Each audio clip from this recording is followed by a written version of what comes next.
Bismillahirrahmanirrahim. Assalamualaikum warahmatullahi wabarakatuh.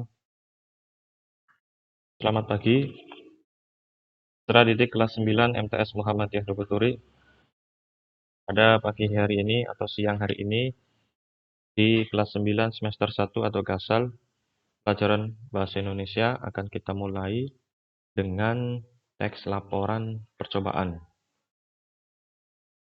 Di mana sebenarnya di kelas 9 ini ada 4 bab, ya, perhatikan 4 bab. Bab yang pertama itu kaitannya dengan teks laporan hasil atau laporan percobaan. Nah, pada pertemuan kali ini kita akan membahas bab pertama, ya, teks laporan percobaan.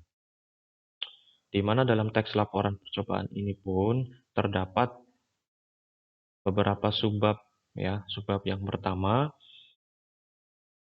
yang akan kita bahas pada pagi hari ini tentang ini, ya. Cara atau mengidentifikasi informasi teks laporan percobaan. Sebelumnya bisa kalian buka ya di rumah masing-masing LKS halaman 6 yang kemarin sudah dibagikan. Halaman 6 paling atas. A. Mengidentifikasi informasi teks laporan percobaan. Nah, ini ada 4 subbab A, B, C, dan D. Kita akan mulai di yang A dulu, ya, tentang pengertian, ciri-ciri, dan informasi dalam teks laporan percobaan. Kita buka ini dulu. Nah, pengertian, ciri-ciri, dan informasi dalam teks laporan percobaan.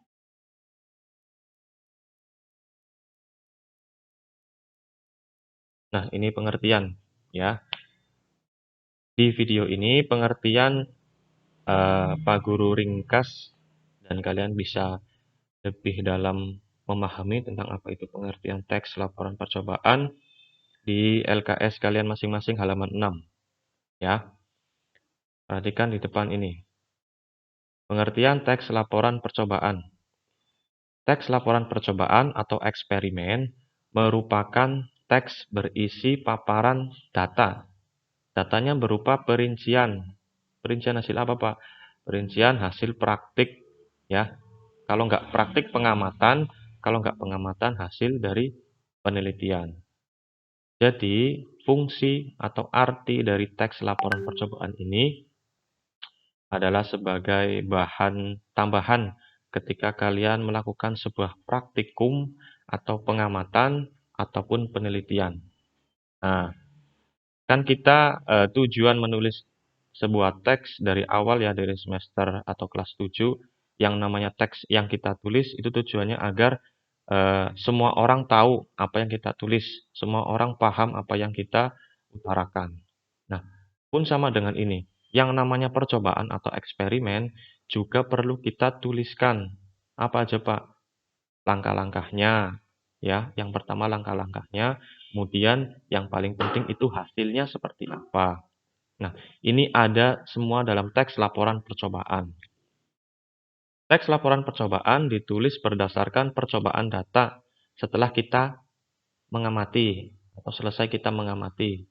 Kegiatan percobaan atau penelitian ini digunakan untuk memperoleh pengetahuan, baik itu di bidang ilmu alam, psikologi, atau sosial, atau ilmu-ilmu yang lain, agama, bahasa, sains, dan lain-lain juga bisa. Yang terpenting kalian cari atau buat dulu hasil percobaan atau pengamatannya, kemudian kalian tulis dalam sebuah teks. Nah, itu pengertian dari teks laporan percobaan. Ya, lanjut. Nah, ini ciri-cirinya. Ciri-ciri di depan ini juga bisa kalian dapatkan di LKS halaman 6. Ya, ciri-ciri teks laporan percobaan itu ada 1, 2, 3, 4, 5, 6, 7. 7 ciri-ciri. Ya, kalau di LKS mungkin hanya ada 5 poin, tapi ini lebih terperincinya ini. Yang pertama, teks laporan percobaan disusun berdasarkan hasil percobaan, pengamatan, penelitian yang disertai dengan penyelesaiannya atau pemecahannya. Ya, jadi jelas ketika kalian nulis sebuah teks percobaan itu nggak serta-merta kita ngarang sendiri. Kita bikin sesuka hati kita sendiri, enggak, ya. Artinya sebelum kita nulis teks laporan percobaan, itu ada hasil atau percobaan yang sudah kita lakukan atau sudah kita ketahui. Pak, kalau misalkan dalam teks laporan percobaan itu saya nggak membuat penelitian, saya nggak membuat percobaan, nggak apa-apa. Kalian tinggal cari di buku atau di sumber manapun, percobaannya ada nih, ya. Tinggal kalian menuliskan dari laporan percobaan tersebut. Nah, itu ciri-ciri yang pertama. Kemudian yang kedua, pembahasan masalah teks laporan percobaan dikemukakan secara objektif sesuai dengan realitas atau fakta dan kebenarannya dapat diuji. Nah, teks laporan percobaan ini masuk ke dalam teks bersifat non-fiksi atau jauh dari yang namanya rekaan atau khayalan. Berbeda kalau fiksi ya. Fiksi contohnya kayak puisi, novel, cerpen, dan lain-lain. Ini masuknya non-fiksi atau teks yang dibuat dalam sebuah fakta atau realitas yang sesungguhnya, objektif atau apa adanya. Jadi nggak boleh ngarang-ngarang tuh ya. Kalau dalam percobaannya disusun dari A sampai B, C, D sampai E, ya sudah dituliskan seperti itu ya. Jadi sesuai dengan apa yang ada di lapangan atau apa yang kalian lihat, yang kalian temukan. Itu ciri yang kedua. Ciri yang ketiga, teks laporan percobaan disusun berdasarkan struktur isi teks secara runtut dan sistematik. Ya. Jadi penulisannya itu harus runtut, harus sesuai dengan apa yang ada dalam teks laporan percobaan. Contohnya, kalian bisa lihat di halaman 6, itu ada runtutan atau sebuah teks laporan percobaan yang sudah jadi. Ya. Yang pertama disusun mulai dari judul, kemudian ada bagian identifikasi ya atau orientasi ya yang berisi pengertian awal dari apa yang sudah kalian teliti. Ya. Contohnya di halaman 6 itu ada faktor eksternal yang memengaruhi pertumbuhan dan perkembangan tanaman. Nah, di paragraf pertama itu orientasi atau identifikasi. Bisa kalian lihat di LKS ya.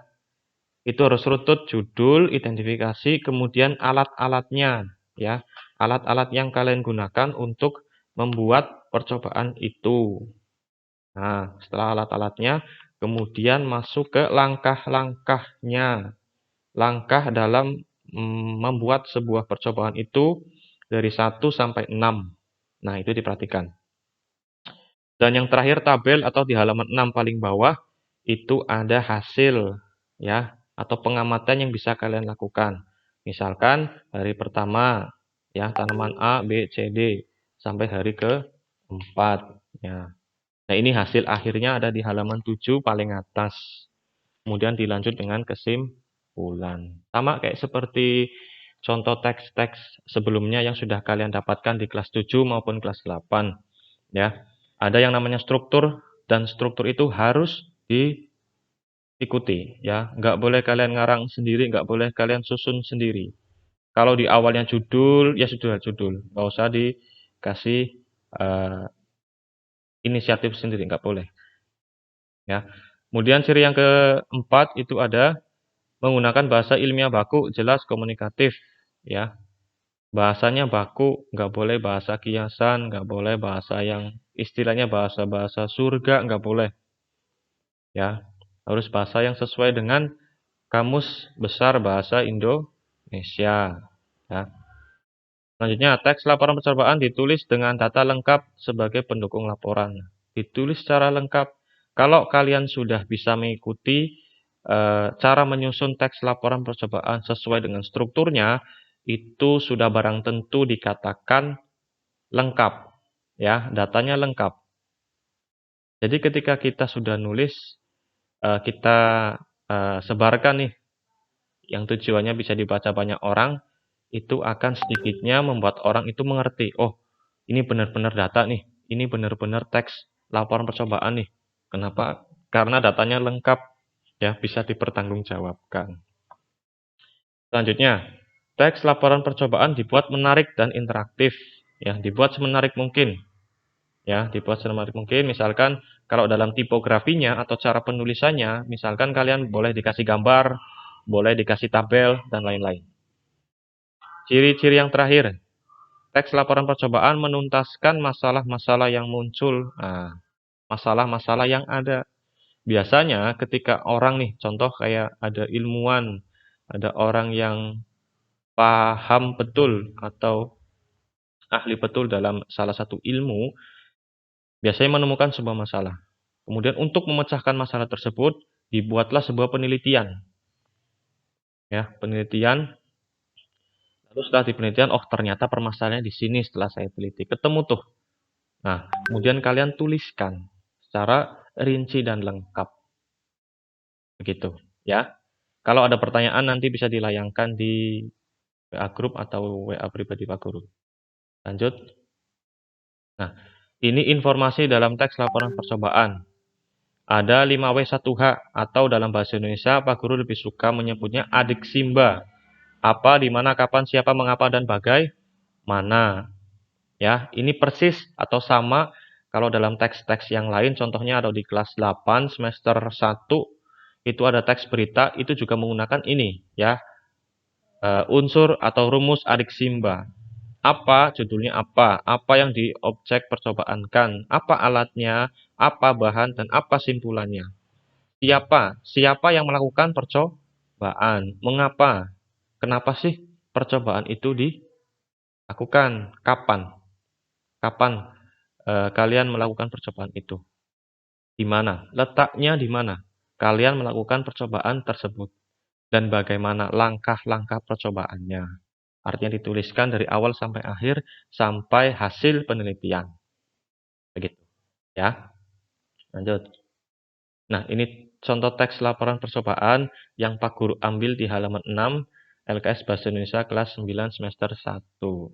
Nah, ini contoh teks laporan percobaan yang sudah jadi. Nih, judul, ya kan, identifikasi, alat-alat, langkah-langkah, pengamatan, dan hasilnya. Kemudian diakhiri dengan simpulan.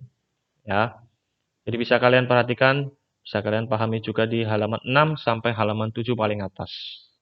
Ya, lanjut. Selesai. Ya, terima kasih. Tapi sebelumnya Pak Guru ingin titip satu tugas. Nah, tugasnya kalian buka LKS halaman 7. Ya, LKS halaman 7. Lalu kerjakan tugas mandiri 1 sampai dengan 5. Nomor 1 sampai nomor 5. Ya, rule-nya dikerjakan dalam buku bahasa Indonesia, nggak boleh buku campur-campur, ya. Kemudian difoto dan dikirim lewat WA pribadi Pak Guru, ya. Pesan Pak Guru, kalian sudah kelas 9, ya. Ini sebagai awal dari kelas 9, tolong agar lebih tertib lagi dalam mengikuti tugas bahasa Indonesia ataupun tugas-tugas yang lain, ya. Jadi itu pesan Pak Guru. Segera dikerjakan, terima kasih, jaga kesehatan, ya tetap prokes, dan taati apapun yang ada dalam aturan pemerintah, taati juga aturan-aturan yang ada di MTS Muhammadiyah Tukuturi. Baik, lebih dan kurang yang mohon maaf, Pak Guru kira sampai di sini. Ya, kalau ada pertanyaan silakan dilayangkan atau dituliskan dalam WA Group atau WA pribadi Pak Guru, nggak apa-apa. Oke, terima kasih. Materi hari ini dicukupkan sampai hari ini, ya. Lebih dan kurangnya mohon maaf. Assalamualaikum warahmatullahi wabarakatuh.